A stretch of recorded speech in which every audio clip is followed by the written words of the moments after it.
La mitología cuenta que los romanos vienen de Rómulo y Remo, unos bebés amamantados por la loba Capitolina. Rómulo al crecer mata a Remo y fue quien fundó Roma, convirtiéndose en el primer rey, y así Roma inició como una monarquía.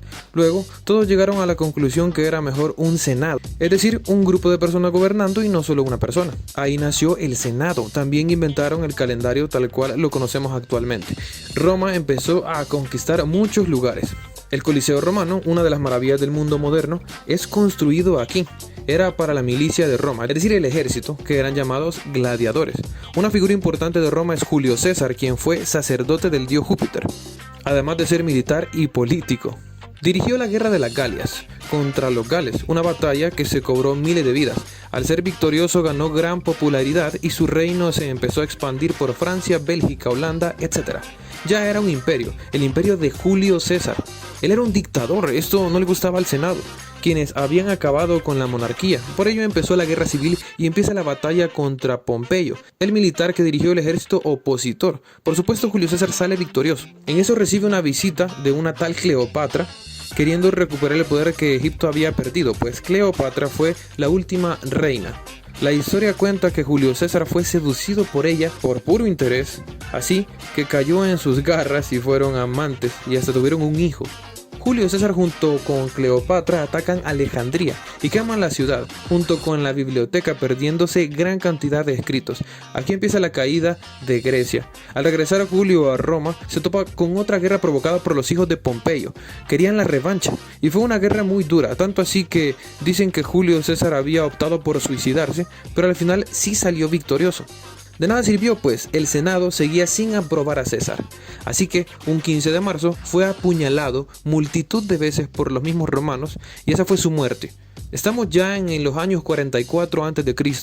El hijo adoptivo de Julio César, llamado Octavio Augusto, hace una alianza con Marco Antonio, su amigo, y juntos se rebelan contra Roma, en venganza matando a todos los que se opusieron a César. Y esta vez sí, tendrían el control de todo y comienza el imperio de Octavio Augusto. Marco Antonio traiciona a su esposa, quien era la hermana de Octavio, y por lo tanto Octavio también es traicionado. Por ello escapa a Egipto, sí. Cleopatra lo había seducido y Marco Antonio cayó. Dicen que Cleopatra era muy hermosa, pero tener de enemigo a Roma no era una muy buena idea. Por ende empieza la guerra, las tropas dirigidas por Marco Antonio contra las de Octavio. Por obvia ventaja, Octavio tiene la victoria y Marco Antonio junto con Cleopatra escapan y se refugian en lo que quedaba de Alejandría.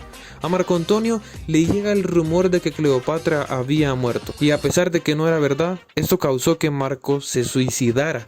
Cleopatra, al sobrevivir y sin muchas opciones, trató de seducir a Octavio también, pero esta vez no sucedió.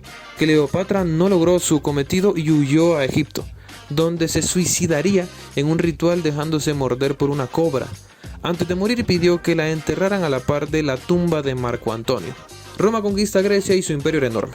En los últimos años de Octavio nace Yeshua ben Yosef, o como muchos lo conocen, Jesús el Cristo o Jesucristo el Mesías.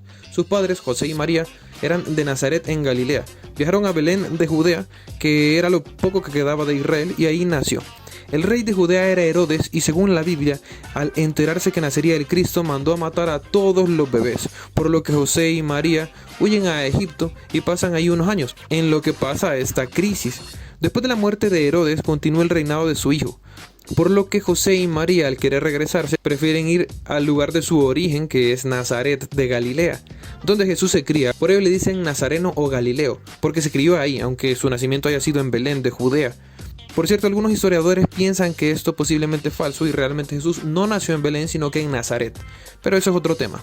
Había empezado el imperio de los Césares, con Julio César, luego Octavio y después aparecería Tiberio Julio César Augusto, quien rechazó la apoteosis por primera vez, que era la costumbre de endiosar al emperador de turno. En estas épocas es cuando Jesús ya ha crecido y su polémico mensaje se empieza a popularizar, enfatizado en amor, humildad, justicia, respeto y fe. Además, le da una responsabilidad a sus seguidores diciendo que todos ellos son la luz de la oscuridad en la tierra. Pero lo polémico era que decía que era el Hijo de Dios. Al llegar a Judea, su lugar de nacimiento, los judíos que quedaban se insultaban al escuchar el mensaje y se indignaban porque cómo un carpintero iba a ser el hijo de Dios. Así que lo acusaron con el mandatario del lugar, Poncio Pilato. Como en la cultura romana daba igual todo eso ya que ellos creían en el dios Júpiter, los judíos lo acusaban por decir que no pagaban impuestos al César, o sea, el emperador de turno, el nombre inspirado en Julio César. Y también lo acusaban por decir que él era un rey y que era el Cristo. Esto sí ya era preocupante para Roma, por lo que Jesús es torturado y crucificado. Sus seguidores, entre ellos los famosos Pedro, Mateo, Marcos, Lucas y Juan, afirman haberlo visto resucitado al tercer día y elevarse al cielo, diciendo que vendría por segunda vez a la tierra a llevarse a sus seguidores. Este mensaje es un problema para Roma, por lo que el cristianismo se vuelve prohibido y matan a todo aquel que lo profese. Esto obliga a que muchos empiecen a escapar, lo que permite que en lo que anden huyendo sigan predicando, y es así como el cristianismo se empieza a expandir en varios lugares. Se dice que Simón Pedro fue el primer líder de la iglesia, a lo que después se le denominaría como el Papa. Luego de los 67 años después de Cristo llegaría San Lino, quien se dice que fue el segundo papa sucesor de Pedro. Se dice que el último de los Césares fue Nerón, quien fue recordado como un loco ordenando asesinatos y torturas. Incluso mandó a matar a su madre, y cuando Roma se quemaba por la guerra, él lo vio todo desde su reino tranquilamente mientras tocaba la lira. Era un enfermo.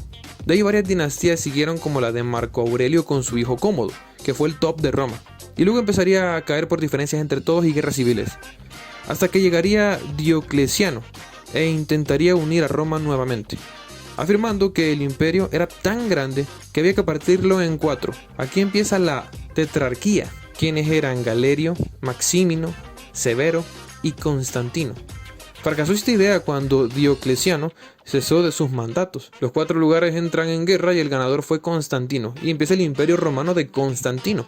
En Bizancio, un lugar de Grecia dominada por los romanos, se hizo la capital de todo este imperio y se llamó Constantinopla, en honor a Constantino. Para esta fecha seguían matando cristianos y no acababan. De hecho, estos asesinatos hacían que se hablara más del tema, por lo que estas cuestiones tuvieron mucho contacto con Constantino hasta el punto de que él se convirtió, o al menos así dicen. Fue el primer emperador cristiano, y así Roma se hizo al cristianismo, dejando de perseguir cristianos y haciendo una religión oficial, representada con una cruz. Al no tener la imagen de Jesús, se dice que se tomó como base la del dios Júpiter. Ya estamos aproximadamente en los 313 después de Cristo, y todo lo que no era cristiano ya era herejía, así como el arrianismo, una corriente que decía que Jesús no era Dios, sino un mensajero que nos vino a hablar de él. Todos los arrianistas eran castigados. A pesar de eso, el hijo de Constantino fue arriano. También se empezó a destruir todo lo que esté en contra del cristianismo, como por ejemplo los pocos textos que se rescataban de la biblioteca de Alejandría.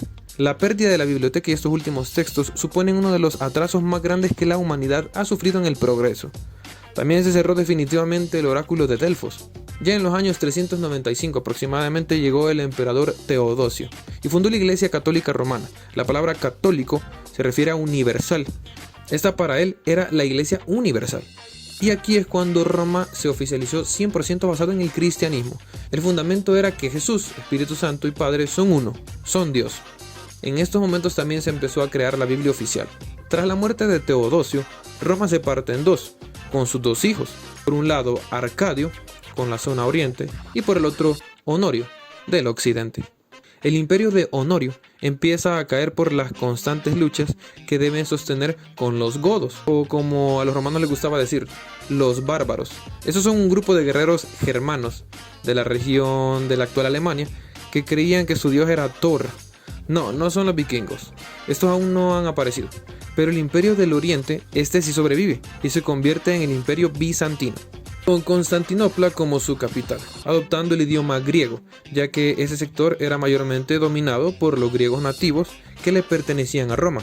Este fue un extracto del video completo sobre esta temática. Si te interesa verlo y aprender más, tendrás el link en la descripción.